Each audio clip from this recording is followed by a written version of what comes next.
You may have heard the idea that humans are carbon-based life forms. What does that mean? Well, what it means is that life on our planet has carbon at its center. So you take some carbon, some hydrogen, you take some water, and we have life on our planet. But an interesting question to consider is, what about in other galaxies and other solar systems? What is their life made of? On these other planets with other creatures, do they have carbon-based life forms? Is it something different, like silicone and ammonia? Well, what is it that makes carbon so special? Why is carbon-based life the predominant form of life on planet Earth? We're going to learn about that and talk about organic chemistry. Let's get started.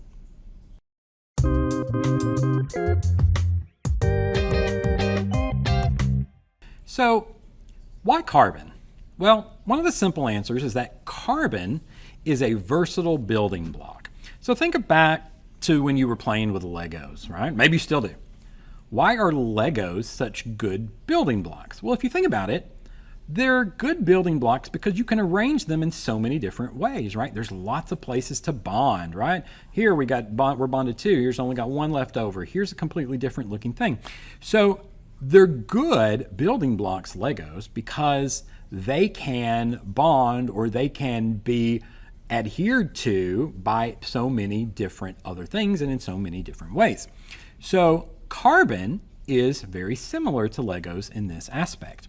Carbon has 4 stable covalent bonds, right? So 1, 2, 3, 4. You've got 4 potential places to bind. So this is why carbon is such a really good building block. And if you think about some other reasons why this is helpful, carbon is nonpolar, right? Because these are covalent bonds that share equally, they're nonpolar. So that's a good stable building block. And we also know that for the most part, most carbon atoms in this form are not soluble in water, right? So that means they're hydrophobic. So these won't break down if you put them in water. So carbon atoms, very versatile for those reasons. That makes them also very stable, okay? So carbon is at the center of many of our molecules that are important for life.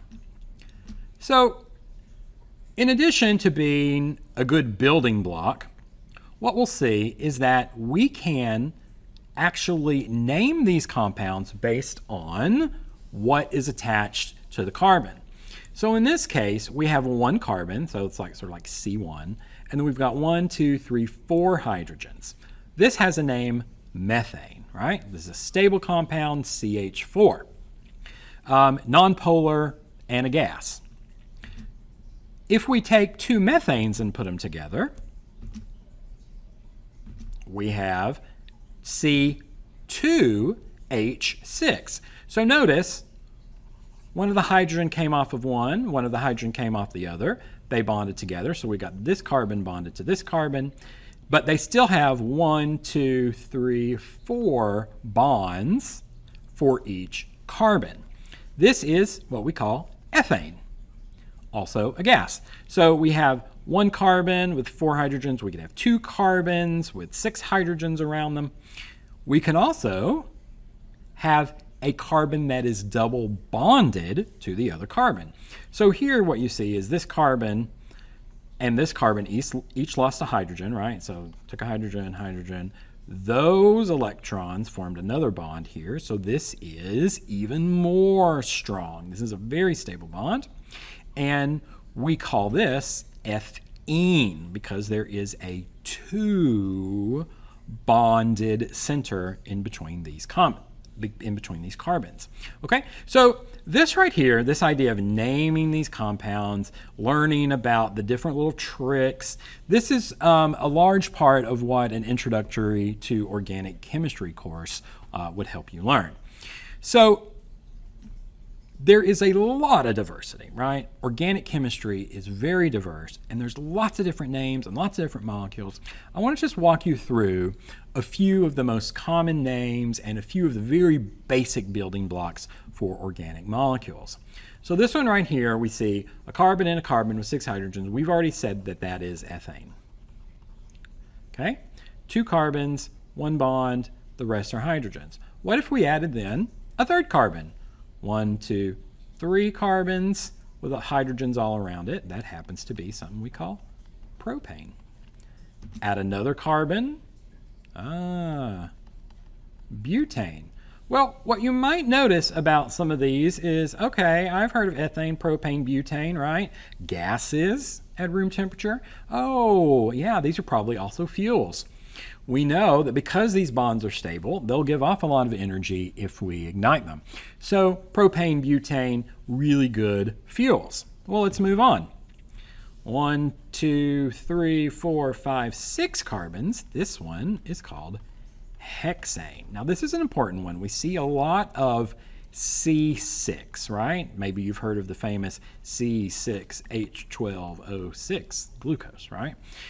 This is not glucose, but this is hexane, but we see a lot of molecules with 6 carbons. Let's see how many we have here. 1, 2, 3, 4, 5, 6. Uh-oh. We got 6 carbons with all these hydrogens, but this isn't a ring.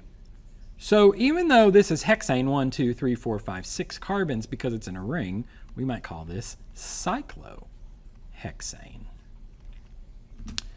And we often will start to, because this is a lot to draw out, a carbon at each center, we will just often abbreviate it with just the ring structure. And it's understood, oh, if it's just a ring, that you know there's a carbon and then some hydrogens at each of these, just like you see there.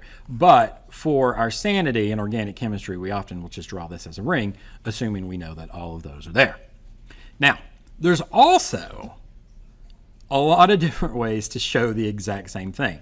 So if I'm telling you this and this are the exact same, there's also ways to show it here. If you see something like this, this is the same as all of these things. Look, 4 carbons and then lots of hydrogens. So what we're assuming is there's a carbon there, carbon there, carbon there, carbon there, and then hydrogens to fill in the other bonds. This shows a little bit more of the geometry, right? And so you can see there's actually a carbon there that we omitted to put, sort of didn't write in, but you see the hydrogens around. Same thing here, they actually included and said that they're carbons.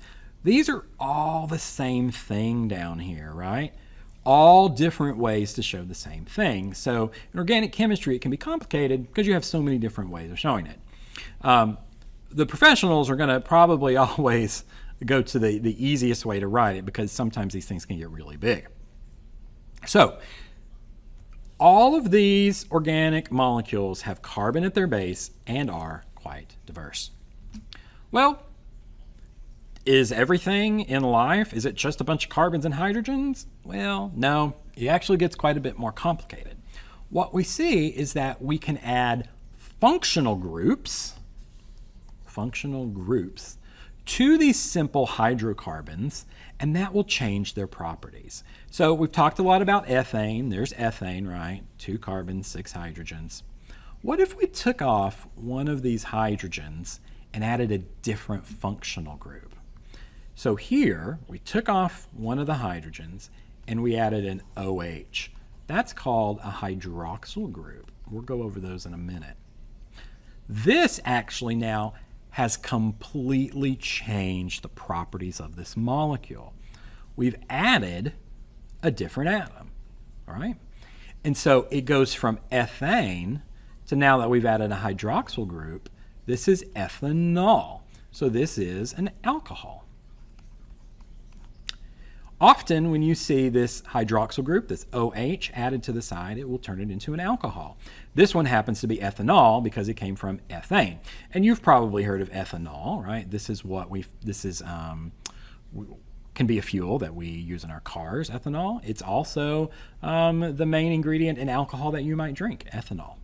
So adding a functional group changes the properties. So it went from being ethane, right, which was nonpolar and a gas, to ethanol, which is now polar. See that oxygen there? Those extra electrons. And now it's also a liquid. So just the change and adding this functional group completely changed the properties of the molecule.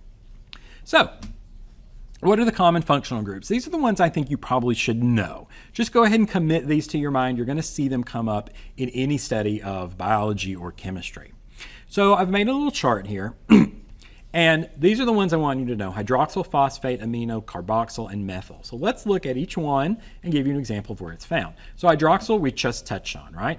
It's the oxygen and hydrogen, and that will turn something into an alcohol. So if we had our ethane, we added the hydroxyl group, it's now ethanol. So hydroxyl groups we see all the time. A phosphate group is a phosphorus in the center surrounded by all these oxygens. Now, if you've studied biology at all, you've probably heard of ATP, or adenosine triphosphate. So ATP is an adenine, a ribose sugar, and then 1, 2, 3 phosphate groups added out to the side. So we got hydroxyl, make something an alcohol. Phosphate group, these are often involved in energy, as we'll see later. Amino group is an N and 2 hydrogens. So we've got a nitrogen, 2 hydrogens. And you've probably heard of amino before because it's in amino acids. So here's a typical amino acid. We got our central carbon, and we got the amino group right there. So amino, nitrogen, 2 hydrogens. We also have a carboxyl functional group. Sometimes it's called carboxylic acid. And that's a carbon double bonded to an oxygen, and then we've got an OH or hydroxyl group to the side. So this is actually what makes up the acid portion of the amino acid, because this is a carboxylic acid. So if you look at an amino acid, you've got the functional group, the amino group. You've got the functional group, the carboxylic acid. So this is an amino acid. So amino acid actually has 2 of these functional groups that we're talking about. And then the last one that I think is really important for you to learn is a methyl group. A methyl group is a carbon with 3 hydrogens around it. And we see this in DNA. When our DNA becomes methylated, what we'll find is that generally turns off transcription, or the taking of that DNA and converting it into RNA. So you can see all these little methylations out here on the DNA. Okay, so summarize. The hydroxyl group turns things into alcohols generally. Phosphate group, we see an ATP involved in energy. Amino and carboxylic acid, we see on amino acids. And then these methylations, these methyl groups, will methylate the DNA.